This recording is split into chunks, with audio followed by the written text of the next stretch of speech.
We're continuing the Onslaught build series here on the channel, going over some of the best builds to take into the Onslaught activity, and now we are back on the Hunter. I've already made builds for Warlocks, Titans, and other Hunter builds already on the channel, so if you want to keep up with the series, be sure to subscribe. Let's not waste any time and dive right into it. I didn't realize how good Stasis was going to play in this activity. I was thinking in my head, I'm like, yeah, freezing targets and whatnot. You know, Bleak Watcher Warlock, I've already made a build for that. Stasis Titan, I didn't think was going to be good, but the amount of glacial grenades you can have that can just wall off areas is insane.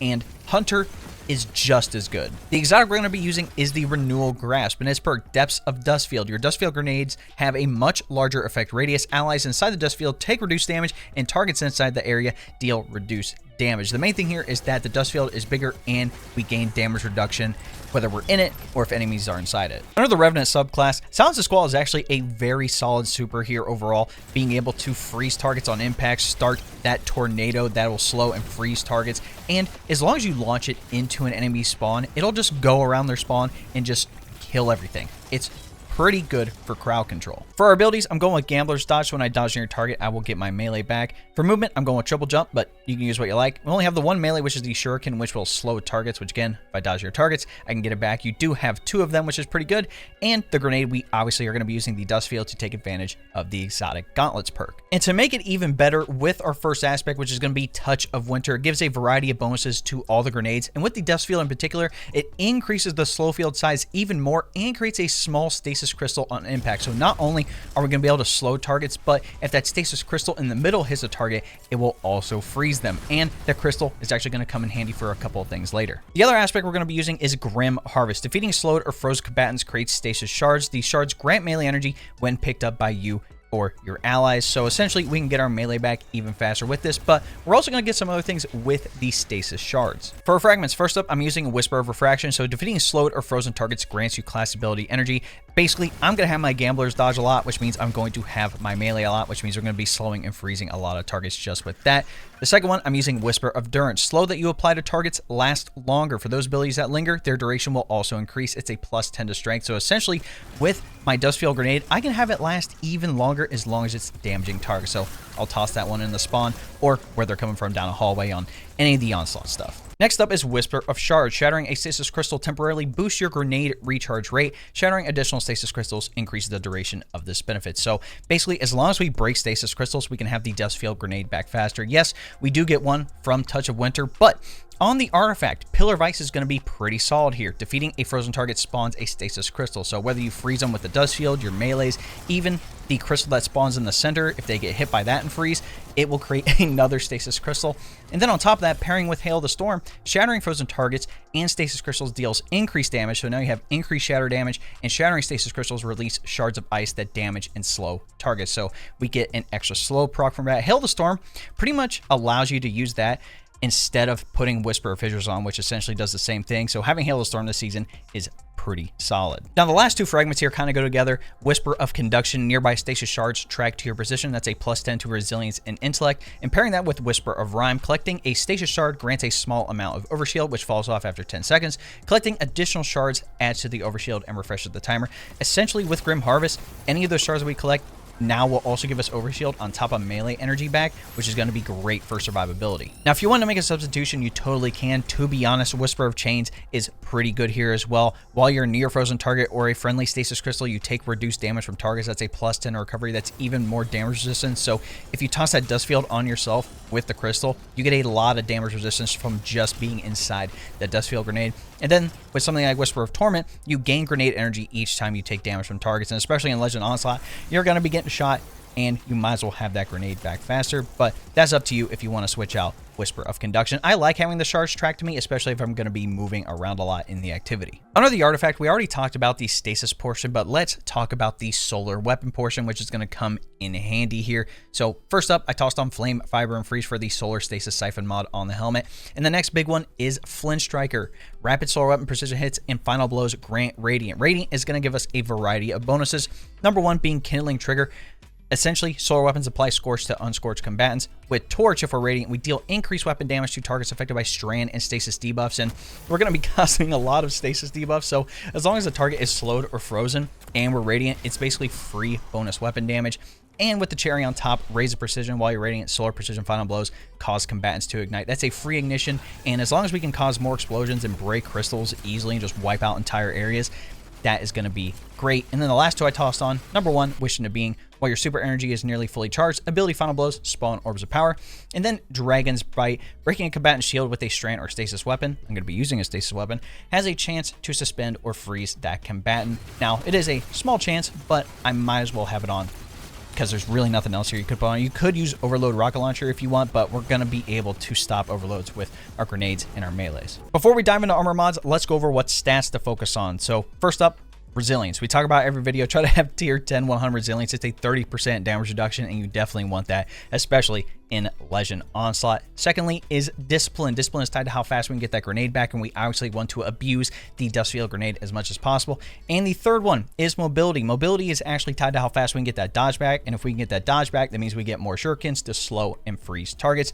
If you did want to look into Intellect, you totally can, but definitely Resilience, then Discipline, then Mobility. On the helmet, I tossed on the Solar Stasis Siphon mod that we got from the artifact, so those rapid solar and stasis weapon final blows will create an orb of power. And then I put on Heavy Ammo Finder with Scout, or you can switch this out for something like Hands On, and then put on something like Powerful Friends. So when you gain an armor charge, nearby allies gain an armor charge as well. So you do have a couple options here. Again, Heavy Ammo Finder is definitely a solid one. On the gauntlets here, I'm rocking double impact induction, so causing damage with a powered melee attack reduces your grenade cooldown. And the cool thing with the shuriken is that it bounces off multiple targets, and each one of those hits goes toward giving me back that Dust Field Grenade even faster. Then lastly, I have heavy-handed, so your powered melee final blows will create an orb of power. The shuriken is actually decently strong in something like Onslaught, but if you did want to switch this one out, you can either put on a third impact induction or put on something like Focusing Strike. So you get class ability energy when you cause damage with a power melee, which means we can get the dodge back faster. On the chest piece, I'm rocking Solar Reserve, so I get more heavy ammo for my solar weapons, specifically my heavy weapon, and then I have arc and void resistance on, but you can switch these ones out for whatever the burn is that day. On the boots here, I'm using recuperation, so I get health back each time I pick up an orb of power. Again, it's going to be good for survivability. And then I'm rocking double solar weapon surge, so your solar weapons gain a small bonus to damage while you have any armor charge. Your armor charge now decays over time. These mods do stack. Essentially, when you collect orbs of power, you'll gain armor charges. With this build in particular, you can have up to 3 armor charges, and with any of these blue mods, each one of those will last 10 seconds. So at 3 armor charges, we will have 30 seconds of that bonus solar weapon damage. Lastly, on the class item, I'm using time dilation, so your decaying armor charge has a longer duration, so that 10 seconds that I mentioned actually gets bumped up to 15 seconds, so at 3 armor charges, we have 45 seconds of that bonus weapon damage. I also like powerful attractions here, so automatically collects all nearby orbs of power when I use my dodge, so that's going to be good for recuperation and armor charges and whatnot. And then lastly, I'm rocking Bomber, so when I use my class ability, it gives me a reduction to my grenade cooldown. For your weapon options, in the primary slot, I personally like a Stasis Fusion that could come with the perk Chill Clip. Direct hits with the top half of the magazine cause a detonation that slows nearby targets. Now, slow can stop those overload champions, so all you have to do is hit them once and they're stunned. And then if you continue shooting an unstoppable champion with the top half of the magazine, it'll freeze them, which will stun unstoppable champions. And if you're Radiant from Flint Striker, you can actually stop those anti-barrier champions. So this Riptide can actually handle all 3 types of champions. So if you don't have one, definitely turn in those Crucible Engrams, try to get a decent PvE roll, or you could try Vow of the Disciple to get a Deliverance that can come with Chill Clip. In the energy slot, you can also use your favorite solar primary. I personally like Sunshot a lot. It is extremely good for ad clear and being able to blow stuff up. And with all the freezing and slowing we're going to do, if a target is frozen and they get hit with either the Sunshot explosion or the ignition from Raised Precision, it's automatically going to break them. So it's really good for ad clear. But honestly, any weapon that can come with Incandescent is pretty good. Again, I have Epicel integration here with Incandescent. And again, hand cannons can stop unstoppable champions this season. If you want to go the auto rifle route, again, the Summoner can come with Incandescent. You can craft the Abyss Defiant. You know, if you want to go Pulse, Adhortative's a craftable one with Heal Clip Incandescent. And again, autos and pulses can stop overload champions and whatnot.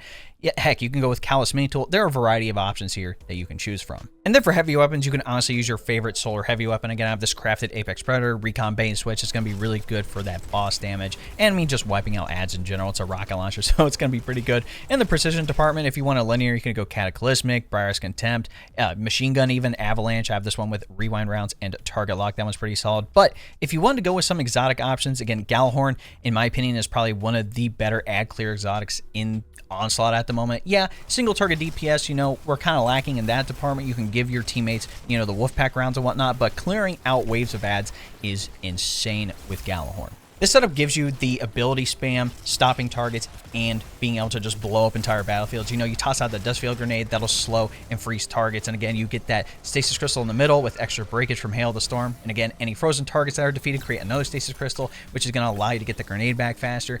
You know, whenever you defeat a slowed or frozen target, you create stasis shards, which is going to give you the melee back even faster. And even if you don't have it, you can use Gambler's Dodge to get another shuriken back to back. You're going to gain overshields from those stasis crystals. We're getting the grenade back faster because of Whisper of Shards, and any melee hits that we do with Impact and Duck should give us the grenade back faster. So having 2 dust fields on the field is entirely possible with this build. And that's just the ability stuff. With the weapons, you know, like I mentioned, Sunshot is just so good for ad clear. It feels extremely powerful in Legend Onslaught, being able to freeze those targets and then blast them away with Sunshot. You know, once you're Radiant, you cause ignitions from those precision final blows.